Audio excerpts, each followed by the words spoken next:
ಇವತ್ತು ನಾವು ಮಾಡ್ತಿರೋದು ಸ್ಪೆಷಲ್ ಸಬ್ಬಕ್ಕಿ ಪಾಯಸ. ಬನ್ನಿ ವಿಡಿಯೋನ ಪ್ರಾರಂಭಿಸೋಣ. ಸೌಮ್ಯಶ್ರೀ ಸ್ಪೆಷಲ್ ಯೂಟ್ಯೂಬ್ ಚಾನಲ್ಗೆ ಸ್ವಾಗತ. ಇಲ್ಲಿಗೆ 1 ಕಪ್ಪು ಸಬ್ಬಕ್ಕಿ ತಗೋತಾ ಇದ್ದೀನಿ. ಇದನ್ನ ನೀರಲ್ಲಿ 2 ಸತಿ ವಾಶ್ ಮಾಡಬೇಕು.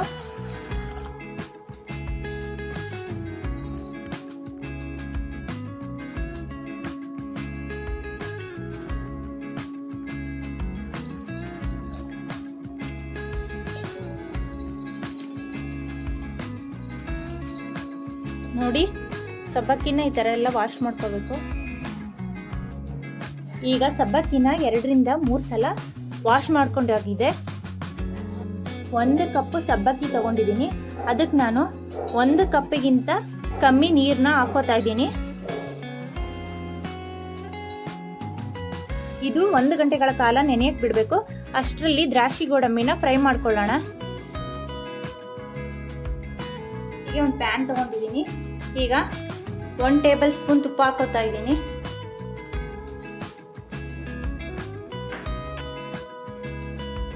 ಗೋಡಂಬಿ ಬಾದಾಮಿ ಹಾಕೋತಾ ಇದ್ದೀನಿ. ನಿಮಗೆ ಯಾವ್ದು ಇಷ್ಟನೋ ಆ ಡ್ರೈ ಫ್ರೂಟ್ಸ್ನು ನೀವು ಹಾಕೋಬಹುದು. ಪಿಸ್ತಾ ಏನ್ ಬೇಕಾದ್ರೂ ನೀವು ಹಾಕೋಬಹುದು. ಇದಕ್ಕೆ ಇದು ಸ್ವಲ್ಪ ಗೋಲ್ಡನ್ ಕಲರ್ ಬರೋ ತನಕ ಫ್ರೈ ಮಾಡ್ಕೊಂಡ್ರೆ ಸಾಕು.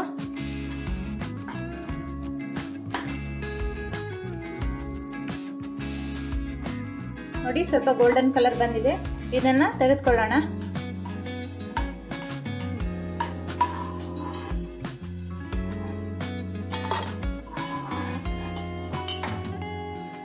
ಇದಕ್ಕೀಗ ದ್ರಾಕ್ಷಿ ಹಾಕೋತಾ ಇದ್ದೀನಿ. ನಾನು ದ್ರಾಕ್ಷಿನ ಕೊನೆಯಲ್ಲಿ ಹಾಕೊಂಡಿದ್ದೀನಿ, ಯಾಕಂದ್ರೆ ದ್ರಾಕ್ಷಿ ಬೇಗನೆ ಫ್ರೈ ಆಗ್ಬಿಡುತ್ತೆ. ಹಾಗಾಗಿ ದ್ರಾಕ್ಷಿನ ಕೊನೆಗೆ ಹಾಕೊಂಡಿದ್ದೀನಿ. ನೋಡಿ, ದ್ರಾಕ್ಷಿನ ಈ ತರ ಫ್ರೈ ಮಾಡಬೇಕು.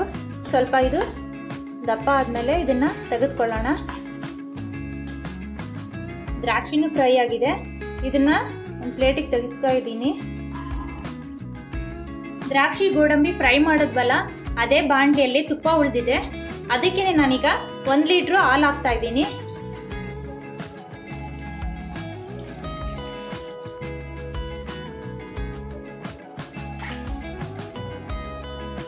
ಈಗ ಮೀಡಿಯಂ ಫ್ಲೇಮಲ್ಲೇನೆ ಹಾಲು ಚೆನ್ನಾಗಿ ಕುದಿಯೋ ತನಕ ಕಾಯಿಸ್ಕೋಬೇಕು.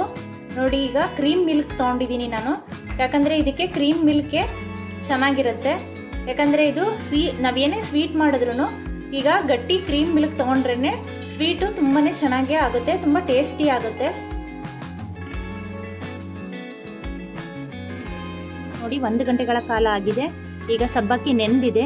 ನೋಡಿ ಎಷ್ಟು ಬಿಡಿಬಿಡಿಯಾಗಿ ಎಷ್ಟು ಚೆನ್ನಾಗಿ ಆಗಿದೆ ಅಂತ. ಈ ಸಬ್ಬಕ್ಕಿಗೆ ನಾನೀಗ ಬಿಸಿ ನೀರನ್ನ ಹಾಕೋತಾ ಇದ್ದೀನಿ.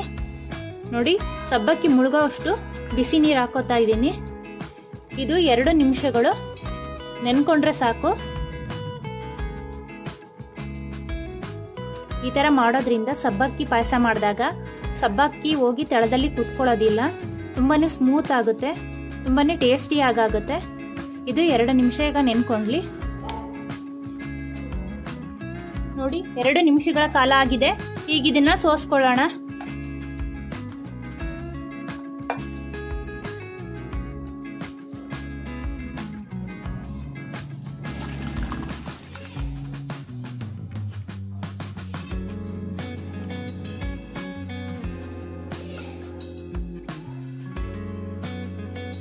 ಹಾಲನ್ನ ಚೆನ್ನಾಗಿ ಕಾಯಿಸ್ಕೊಳ್ಳೋಣ.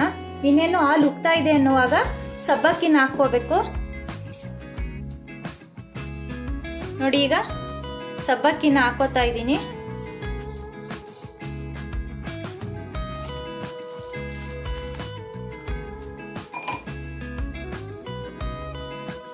ಸಬ್ಬಕ್ಕಿನ ಹಾಕಿ 2 ರಿಂದ 4 ನಿಮಿಷ ಇದನ್ನ ಇದರಲ್ಲೇನೆ ಬೇಯಿಸ್ಕೋಬೇಕು. ಇದರಲ್ಲೇನೆ ಹಾಲಲ್ಲೇನೆ ಸಬ್ಬಕ್ಕಿ ಚೆನ್ನಾಗಿ ಬೇಯಬೇಕು. ಇದು ಬೇಯಕ್ಕೆ ಸುಮಾರು 3 ರಿಂದ 4 ನಿಮಿಷ ಬೇಕು. ಕಂಟಿನ್ಯೂ ಆಗಿ ಕೈ ಆಡ್ತಾ ಇರೋಣ. 3 ರಿಂದ 4 ನಿಮಿಷ ಆಗಿದೆ. ಇದಕ್ಕೆ ನಾನೀಗ 4 ಯಾಲಕ್ಕಿ ಪುಡಿ ಹಾಕ್ತಾ ಇದ್ದೀನಿ. ನೋಡಿ ಸಬ್ಬಕ್ಕಿನ ಹಾಕಿದ್ದೀನಿ. ನೋಡಿ ಸಬ್ಬಕ್ಕಿ ಎಲ್ಲ ಮೇಲ್ ಬರ್ತಾ ಇದೆ. ಬಿಸಿನೀರಲ್ಲಿ ಹಾಕಿರ್ಲಿಲ್ಲ ಅಂತಂದಿದ್ರೆ ಇದೆಲ್ಲ ಹೋಗಿ ತಳದಲ್ಲಿ ಕುತ್ಕೋತಾ ಇತ್ತು. ಸಬ್ಬಕ್ಕಿ ಬೇಯಕ್ಕೆ ಸುಮಾರು 3 ರಿಂದ 4 ನಿಮಿಷ ಬೇಕು. ಇದನ್ನ ಕಂಟಿನ್ಯೂ ಆಗಿ ಕೈ ಆಡ್ತಾ ಇರಬೇಕು. ಲೋ ಫ್ಲೇಮಲ್ಲೇನೆ ಇದನ್ನ ಮಾಡ್ಕೋಬೇಕು. ಇನ್ನು ನೀವು ನಮ್ಮ ಚಾನಲ್ಗೆ ಸಬ್ಸ್ಕ್ರೈಬ್ ಆಗಿಲ್ಲ ಅಂತಂದ್ರೆ ಸಬ್ಸ್ಕ್ರೈಬ್ ಆಗಿ ಪಕ್ಕದಲ್ಲಿರೋ ಬೆಲ್ ಬಟನ್ನ ಆನ್ ಮಾಡಿ. ನಾನು 1 ಕಪ್ ಸಬ್ಬಕ್ಕಿ ತಗೊಂಡಿದ್ದೀನಿ. ಅದಕ್ಕೀಗ ಅರ್ಧ ಕಪ್ ಸಕ್ಕರೆ ಹಾಕೋತಾ ಇದ್ದೀನಿ. ನಿಮ್ ಟೇಸ್ಟಿಗೆ ತಕ್ಕ ಹಾಗೆ ನೀವು ಸಕ್ಕರೆನ ಹಾಕೊಳ್ಳಿ. ಕೆಲವರು ಸಕ್ಕರೆನ ಜಾಸ್ತಿ ಇಷ್ಟಪಡ್ತಾರೆ, ಕೆಲವರು ಸಕ್ಕರೆನ ಕಮ್ಮಿ ಇಷ್ಟಪಡ್ತಾರೆ. ನಾನು 1 ಕಪ್ಪು ಸಬ್ಬಕ್ಕಿಗೆ ಅರ್ಧ ಕಪ್ಪು ಸಕ್ಕರೆ ಹಾಕೊಂಡಿದ್ದೀನಿ. ಫ್ರೈ ಮಾಡಿರೋ ದ್ರಾಕ್ಷಿ, ಗೋಡಂಬಿ, ಬಾದಾಮಿನ ಹಾಕ್ತಾ ಇದ್ದೀನಿ. ನೋಡಿ ಇದೊಂದು 2-3 ನಿಮಿಷ ಮಿಕ್ಸ್ ಆದ್ರೆ ಸಾಕು. ನೋಡಿ 2 ನಿಮಿಷ ಆಗಿದೆ. ಸಬ್ಬಕ್ಕಿ ಪಾಯಸನ ಎಷ್ಟು ಈಸಿಯಾಗಿ ಎಷ್ಟು ಬೇಗ ಮಾಡಬಹುದು ಅಂತ ನೋಡಿ ಸಖತ್ ಟೇಸ್ಟಿ ಆದಂತಹ ಸಬ್ಬಕ್ಕಿ ಪಾಯಸ ರೆಡಿಯಾಗಿದೆ. ಈಗ ಸ್ಟವ್ ಆರಿಸ್ಕೊಂಡು ಒಂದು ಬೌಲಿಗೆ ಸರ್ವ್ ಮಾಡೋಣ.